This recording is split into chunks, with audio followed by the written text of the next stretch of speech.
So guys, kasalukuyan po marami po ang nag-apply ngayon para sa Croatia. So ngayon makikita po natin ang isa sa mga aplikant kanas mismo ng kanilang interview dito po sa GCD. Sama po natin ngayon si Miss Leia Brutas. Miss Leia, kamusta naman ang experience niyo for the interview sa GCD? Okay naman po.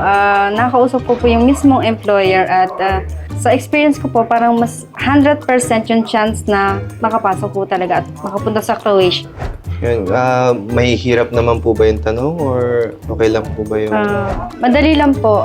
Tungkol lang po sa experience at sa mga gagawin doon. Yun po ang sabi ng employer.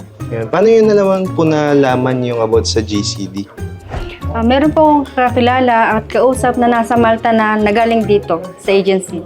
Ayun. And mare-recommend nyo po ba yung GCD sa mga kakilala nyo? Mararecommend ako po ang GCD sa mga kakilala ko para makapunta rin po sila sa Europe.